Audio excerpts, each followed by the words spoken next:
Hey, finto! Il suffit de peu pour que remontent des souvenirs partagés. Les halls Charles, le foirail, le jardin public cerné de son petit mur de pierre. C'était le Rodez d'avant, avant le musée Soulages. À cette époque-là, le Paris soulevait plus de scepticisme que d'enthousiasme. Puis viennent les images de la première pierre de ces immenses blocs de Corten qui sortent de terre pour s'adosser au jardin. Suivra l'inauguration en présence du président Hollande et du grand Pierre Soulages, déjà haut de 95 printemps. C'était en 2014, il y a 10 ans. À chaque étape de sa construction, les souvenirs individuels croisent la mémoire collective. D'ici 2025, le musée Soulages franchira la barre du 1,5 million de visiteurs accueillis. Derrière le rideau, dans les réserves, les bureaux et les coulisses, une trentaine de salariés bourdonnent. Précieux gardiens de l'âme de Pierre Soulages qu'ils ont tous côtoyé et avec qui ils ont appris à travailler, ces femmes et ces hommes incarnent le musée et le font vivre chaque jour. Je vous invite à plonger à leur côté, dans l'ombre des outres noires, pour une série de 3 épisodes de Finta consacrés aux 10 ans du musée Soulages. Mon enfant de 6 ans est capable de peindre ce que Soulages a fait. C'est la phrase qu'elle entend le plus et à laquelle elle répond sans cesse « Alors essayons ». Mais surtout, osez venir, entrer au musée Soulages. Responsable des ateliers destinés au public au sein du service médiation et animation du musée, Christelle Lagarrigue a quitté le musée Fenaille pour le musée Soulages quelques mois avant son ouverture. Si elle ne veut pas dire aux visiteurs que penser de l'œuvre de Soulages, c'est bien leur curiosité qu'elle vient chercher dans ses ateliers. Chaque jour, elle accueille des groupes scolaires, des associations et de plus en plus de visiteurs en situation de handicap. Je la retrouve avec les résidents du foyer de vie d'Ozitz pour échanger sur cette autre facette des coulisses du musée Soulages. Viens, qui là? Qui? Là, lui, elle rassemble. Ah ben elle. Allez, tiens, mets-toi ma place. Bonjour. Mets-toi là. Allez. Allez, hop. Alors, comment tu t'appelles? Tu le dis? Comment tu t'appelles? Comment tu t'appelles? France. Ouais. Voilà. Et moi, c'est Laurence. Et alors, moi, je m'appelle Christelle et on s'est déjà vu au mois de janvier pour la plupart. Est-ce que vous vous rappelez quand vous êtes venus?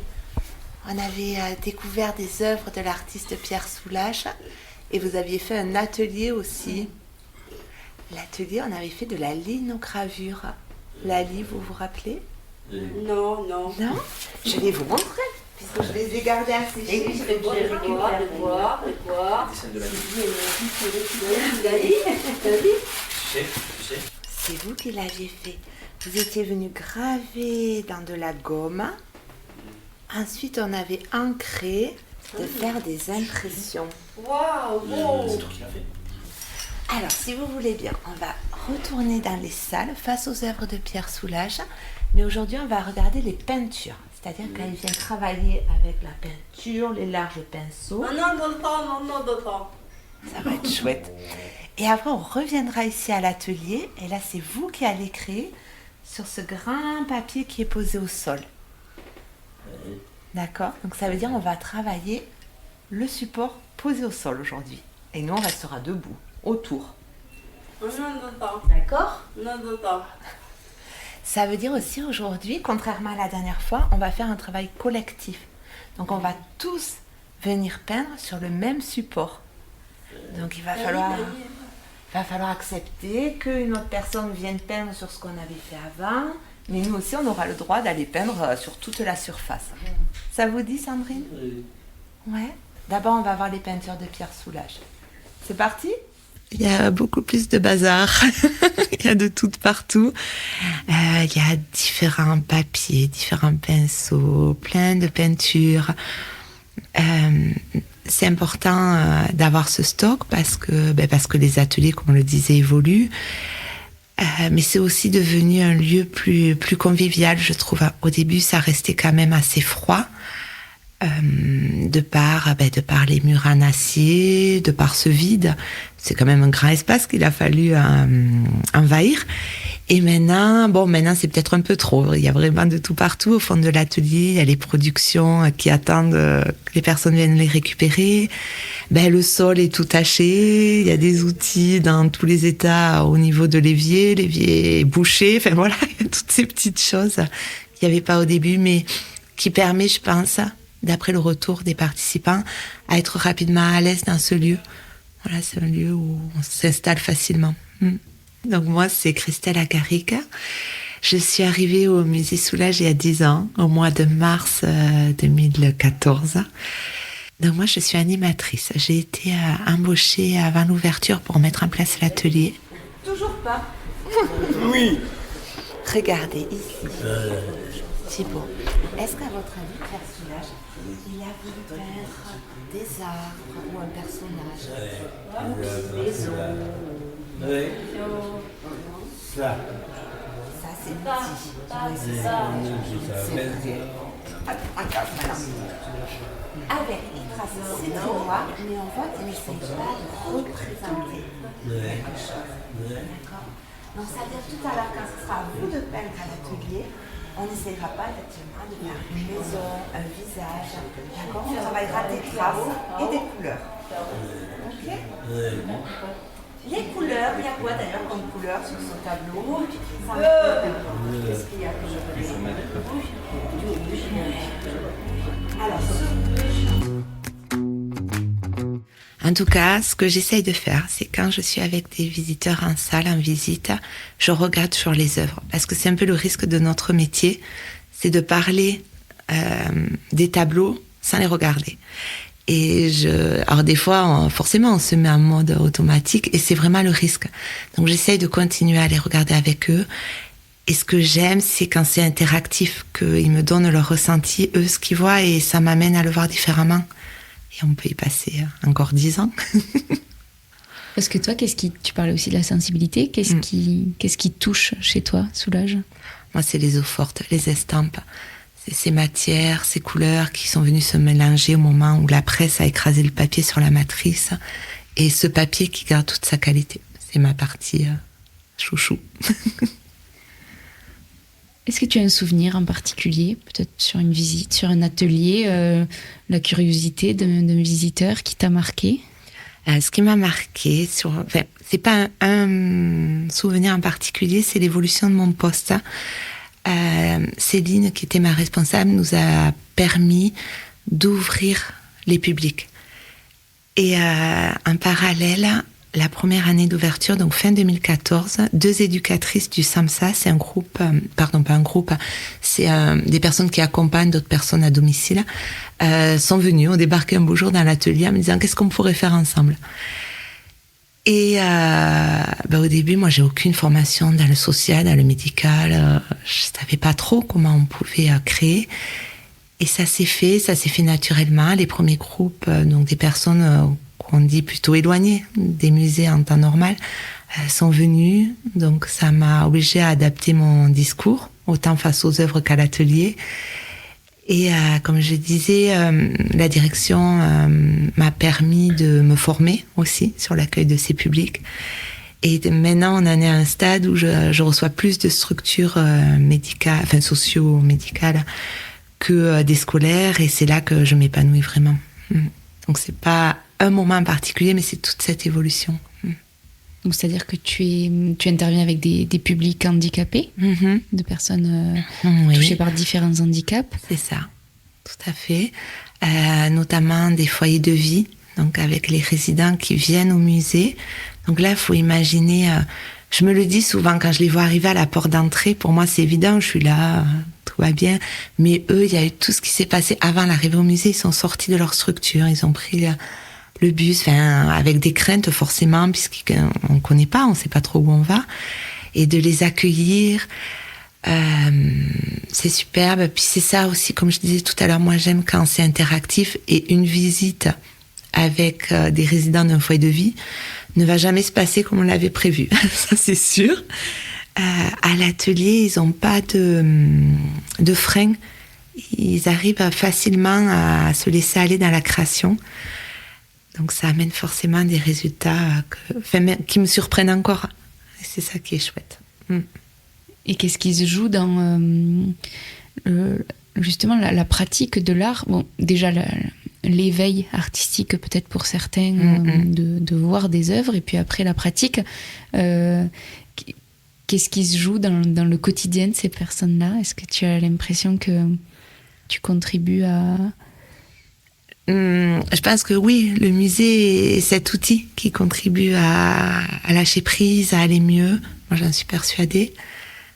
La création en particulier, mais oui, la découverte, il faut qu'elle passe par les mains. On ne peut pas juste regarder les œuvres de Pierre Soulages, même si bien sûr c'est notre point de départ.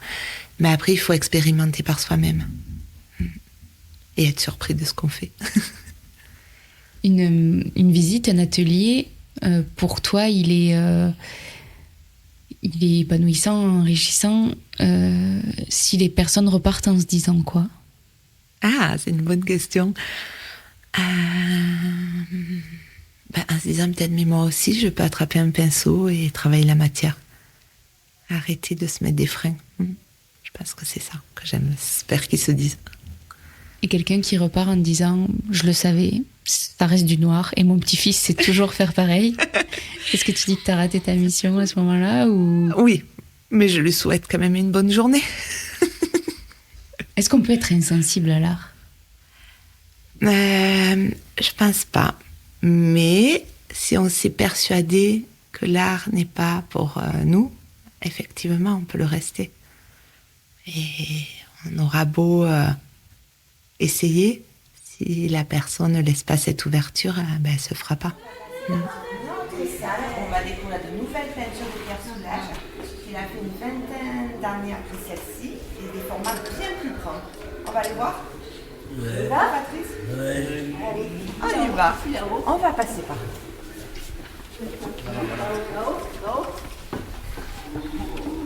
Là-haut, ça va?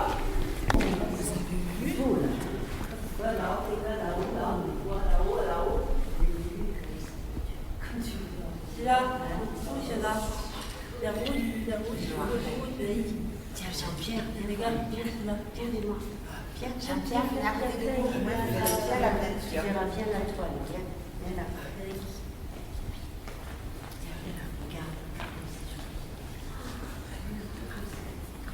Et le trait noir, cette fois-ci, vous avez vu, il travaille avec un outil vraiment très très large. On passe comme ça. C'est plus un trait, ça devient une surface. Et nous, tout à l'heure, quand on remontera à l'atelier, que vous allez travailler le sol, il faudra bien se rappeler de cette toile. On a du blanc. Sur ce blanc, il a passé une première couleur, c'est du jaune, et il finit avec le noir. Et le noir, toujours pareil, le fait d'être à côté du blanc, les deux couleurs se font ressortir l'une de l'autre, mais le noir, il faut aussi ressortir le jaune. On va aller voir la toile qui est derrière nous.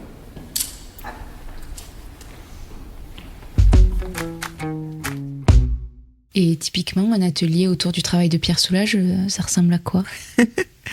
Alors, tout dépend l'âge des participants. Avec les plus jeunes, on va tester le brou de noix la plupart du temps, puisque le brou de noix, c'est une encre végétale très fluide, donc qui permet des expériences avec les craies grasses, avec la réserve, et qui les amène ensuite à avoir leur propre création. Les plus grands, on aime bien travailler la gravure, parce qu'on a quand même toutes les eaux fortes de Pierre Soulages, donc notamment la linogravure, où le participant vient enlever de la matière dans du lino, et l'encre ensuite, pour ensuite l'imprimer. Voilà, ça c'est les deux ateliers phares Pierre Soulages. Donc expérimenter par la technique finalement. Alors ça c'est mon approche, oui, toujours. À l'atelier, ce qui est important, c'est quand le participant est en train de créer, quand il rencontre l'outil, la matière. Moi je suis pas là pour leur faire des œuvres d'art. Le résultat est là, et la plupart du temps ils aiment le récupérer, ce qui est normal, garder une trace, mais c'est plus comment ils en sont arrivés là qui m'intéresse que vraiment le final. Et encore une fois, même si on ne peut pas toucher, on voit que si on touchait à ce niveau-là, ce serait tout lisse. Alors que si on touchait là, est-ce que ce serait lisse? Moi, je crois pas. Hein. Ça a l'air d'être strié à nouveau. Il y a des creux, il y a des bosses, plein de matières différentes. Est-ce que tu te souviens, donc tu viens de le dire, tu travaillais à Fenaille, est-ce que tu te souviens de la première fois qu'on t'a parlé du projet du musée Soulages ? Oui, alors, j'ai pas une première fois en particulier un souvenir, mais c'était une ambiance. Hein. On parlait, on voyait Pierre Soulages qui venait. Donc moi, comme j'étais employée au musée Fenaille, on entendait des choses et on voyait bien tout ce qui était en train de se construire entre Pierre Soulages et Marc Sancy. Mais c'est vraiment devenu concret quand il y a eu le bâtiment qui a commencé à sortir de terre. Et toi, à ce moment-là, tu te dis que tu as envie d'y aller ? Je me suis dit, c'est pour moi cette place. À Fenaille, j'étais à l'accueil, essentiellement. Donc, vu mes études et mes envies, je voulais évoluer. À ce moment-là aussi, j'étais intervenante art plastique dans les écoles. Mais je voulais quelque chose de plus construit et qui me permet de m'épanouir davantage au travail. Qu'est-ce que tu savais de Pierre Soulages et de son travail ? Je suis aveyronnaise, donc ça fait longtemps que j'entends parler de Pierre Soulages.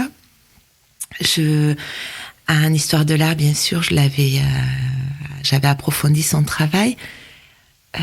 Ça m'attirait, moi l'art abstrait, ça m'attire parce qu'il n'y a pas une lecture forcée. Donc ça me plaisait.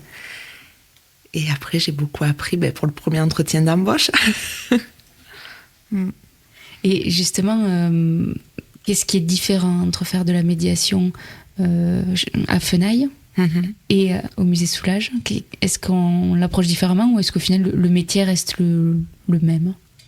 De mon point de vue, alors après on n'a pas tous la même expérience. Pour moi, le musée, quel qu'il soit, c'est plus un outil qui permet d'accueillir différents publics, qui permet une certaine ouverture. Donc oui, j'ai envie de dire, ça reste de la médiation. Après, bien sûr, il y a l'œuvre qui est complètement différente, mais avant tout, c'est cette ouverture sur les publics. Je vais le faire très trivialement. On entendait des gens dire ce que fait Soulages, mon petit-fils de 6 ans peut le faire. Je l'entends toutes les semaines. C'est pour ça que je suis bien contente d'être à l'atelier. Je leur propose de passer à l'atelier et d'essayer par eux-mêmes. Parce que oui, on peut avoir cette image de gribouillis, de rapidité, mais quand on pratique, on voit bien que la composition est là et que c'est pas aussi facile que ça en a l'air. Et c'est là que c'est intéressant d'ailleurs. Et est-ce que tu dirais qu'en 10 ans, justement, il y a cette curiosité qui est née chez les Ruthénois, ceux qui étaient peut-être réticents au début, ils commencent à passer la porte ou même à venir régulièrement et à se familiariser ? Oui, mais beaucoup arrivent toujours avec des idées préconçues. Donc c'est notre boulot, tout justement, de les amener à voir autrement. Je sais pas, en tout cas, à leur amener des informations et après, libre à eux de leur interprétation. Puis, une œuvre d'art, c'est avant tout révéler son côté sensible. Donc on a tous notre approche, notre empathie en fonction. Quelles sont les idées préconçues que tu entends le plus ? C'est que du noir. On en est toujours là, même si on œuvre pour que ça évolue. Je pense que quand un visiteur arrive et s'ouvre l'esprit, ça fonctionne. Il n'y a aucun doute. Après, moi, je suis pas là pour forcer les gens à voir quelque chose. Je leur dis souvent pendant les visites, je dis moi, je suis pas là pour vous forcer à apprécier. Je suis juste là pour vous accompagner. Après, chacun a fait ce qu'il souhaite. C'est comme ça que tu définis ton métier, la médiation ? Oui, je pense. Avant tout, cette ouverture. Est-ce qu'il y a des Ruthénois qui sont jamais venus au musée ? Je pense. Je les connais pas du coup, mais certainement. Après, on a quand même tous nos habitués à l'atelier. Encore ce matin, quand on a accueilli les enfants qui viennent sur les vacances scolaires, il y en a qui viennent, qui reviennent, qui découvrent. C'est aussi la chance de ce musée. Donc, il y a l'œuvre de Pierre Soulages, bien entendu, mais il y a l'exposition temporaire avec différents artistes. Et ça nous oblige à avoir un discours différent et surtout une pratique différente en fonction des matières, du geste, etc. Donc, on peut y revenir autant de fois qu'on le souhaite à ce musée. Et c'est sa force. Est-ce que vous avez envie de discuter des œuvres de Pierre Soulages que l'on vient de voir, des peintures ? Thibaut, vous voulez nous dire quelque chose sur ce qu'on vient de découvrir ?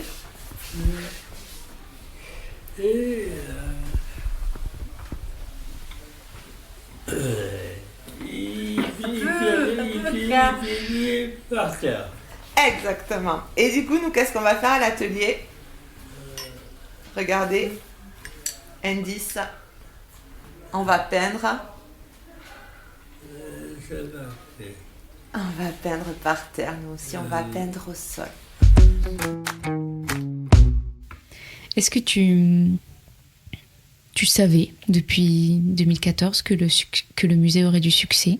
Ah oui, moi j'ai toujours cru. Pourquoi? Ça manquait. Moi, c'est drôle parce que quand j'étais lycéenne, j'étais à 200 mètres d'ici au lycée Foch en section art plastique. Il n'y avait pas... Alors si, il y avait déjà des propositions, mais ça n'a rien à voir avec ce grand musée, toutes les propositions. J'ai une collègue qui met en place des conférences. Il se passe beaucoup de choses. C'est l'outil, le support pour un tas d'animations, d'événements culturels. Et forcément qu'il y avait un manque à ce niveau-là. Donc oui, j'y croyais. Et je suis contente de voir que ça fonctionne très bien. Pourtant, il pouvait y avoir cette crainte de démesure par rapport à la ville de Rodez. C'est sûr. C'est sûr. Un grand musée pareil à Rodez, on n'était pas nombreux à y croire. Mais des mesures, oui et non. Je ne sais pas si on peut parler de démesure. Il y avait quand même forcément avec les donations une base importante. Après, peut-être la démesure plus dans le bâtiment qui faisait peur au départ quand on a vu ces gros blocs sortir de terre tout en béton. C'était impressionnant. Mais là aussi, il y a un tel dialogue entre le bâtiment et l'œuvre quand on s'y penche que oui, ça pouvait que fonctionner aussi. Alors, on va peindre comme la toile de 3 mètres qu'on a vue. Vous vous rappelez? Où il y avait le blanc du support par endroit. Ensuite, Patrice nous avait dit qu'il y avait du jaune.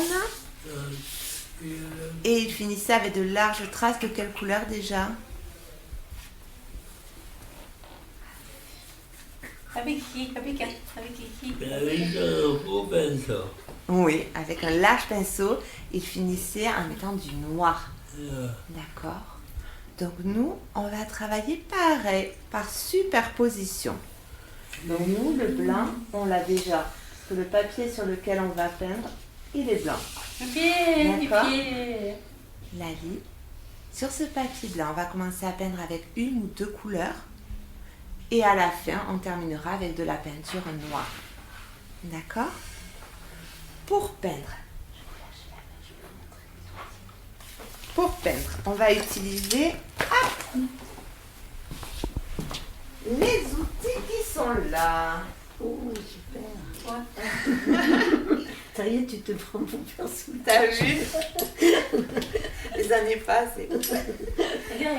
Donc là, qu'est-ce qu'on reconnaît comme outil? Un pinceau. Sauf que, qu'est-ce qui lui est arrivé à ce pinceau? C'est qui là? C'est qui? Qu'est-ce que c'est qui a été rajouté au pinceau? Pas encore. Qu'est-ce qu'il y a? Ici, Pour que tenir je le tiens pinceau. un long manche. D'accord? Et allez, l'établir.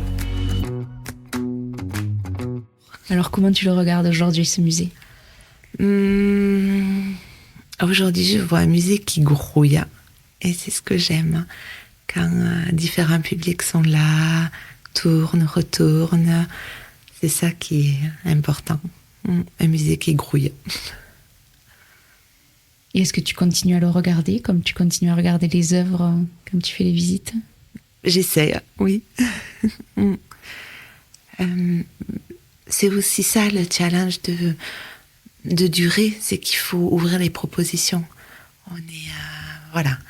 Actuellement, j'ai une collègue qui s'attaque au public adolescent, qui est un collègue qui a toujours été difficile à capter pour tous les musées, hein, mais qui a mis en place des escape games, par exemple. Donc, je me dis oui, tant qu'il y aura de nouvelles idées, de nouvelles propositions, il va continuer. C'est ça qu'on peut vous souhaiter pour les 10 ans à venir? Oui, tout à fait. Est-ce que tu penses à, je sais pas, des anecdotes, quelque chose que tu as envie de partager particulièrement? Peut-être en 2014, avant l'ouverture au public, j'ai animé mes premiers ateliers aux vacances de printemps, alors que le musée était encore fermé au public. Donc c'était énormément de stress pour moi, surtout que la chargée de communication de l'époque avait fait venir France 3 pour filmer l'atelier, donc ça faisait beaucoup de choses à gérer dans ma tête. Mais j'y pense souvent. Je vois comment j'ai évolué, comment j'arrive à être plus naturelle. Et je pense que c'est ça aussi un des secrets de la médiation. Quand on est naturel, on arrive plus facilement à embarquer les visiteurs avec nous. Donc je repense souvent à cette caméra dans l'atelier. Après, bien sûr, je pense à mes rencontres avec Pierre Soulages. Toujours pareil, avant l'ouverture publique, j'ai accompagné les classes de Cambon et Gourgan des écoles ruténoises qui étaient là comme des ambassadeurs, donc ils répétaient pour faire une proposition le jour de l'inauguration. Donc on était dans les salles et Pierre Soulages passait et regardait de toute sa hauteur que faisaient ces enfants dans ce musée. Je pense bien sûr du jour où j'ai eu la chance d'aller chez Pierre et Colette Soulages, où là on a partagé un moment un peu extraordinaire à parler de tout, de rien. Pierre Soulages a sa famille paternelle originaire du Bassin, moi ma famille maternelle, et on parlait de ça. Ben voilà, c'était hors contexte, une pépite. Je me rappelle sa curiosité aussi face à la médiation. Il est d'une génération où il n'y avait pas tout ça, toutes ces propositions dans un musée. Donc ça le questionnait beaucoup de voir pourquoi les enfants, pourquoi les scolaires venaient, pourquoi les maisons de retraite venaient au musée. Ça, c'était un grand mystère pour lui. Est-ce qu'il a réussi à mettre des mots sur ça, justement, sur ce qu'il voulait que la médiation permette de faire passer comme message? Alors à moi, non, il m'a jamais dit. Il était plus dans l'écoute que dans la consigne, Pierre Soulages. Mais il écoutait. Ça a été aussi 2014, c'était se mettre en lien avec les artistes et les artisans d'Aveyron, Aveyron et les départements limitrophes, de voir comment, avec leur savoir-faire, ils pouvaient amener encore plus aux visiteurs. Donc voilà, dans ma tête, il y a plein d'idées. Il faut du temps et ça va venir. On a des spatules qui vont permettre de tirer la peinture. Vous voulez celui-là, Lali? Allez-y. Sandrine, est-ce que vous voulez choisir un outil pour commencer à peindre? Regardez, il y a le gros pinceau qui peut être sympa aussi. Ça vous dit? Allez. Il y a ce pinceau-là qui est tout rigolo, avec lequel on peut venir faire comme des tampons. Sandrine, vous voulez? Non, pas celui-là. Tu t'as pris ça, toi, Jean-Pierre? On a ça aussi. C'est en caoutchouc. C'est comme un pinceau, mais en caoutchouc. Ouais, prends ça, Sandrine, c'est bien ça. Qu'est-ce qu'il y a après ça? Est-ce que vous voulez essayer de peindre avec celui-ci? Après, on peut changer. C'est souple. C'est une lame souple. On va faire celui-là. Celui-là? Oui. Allez. Thibaut, servez-vous. Avec ça, oui. Ça, c'est rigolo. Et François, tu veux quoi pour peindre? Qu'est-ce que tu veux? Des fils de laine aussi, qu'on peut faire tremper dans l'encre et après promener sur le papier. Tu veux ça? C'est fait, il est accepté, le musée? Ah bah oui, ça j'en suis persuadée.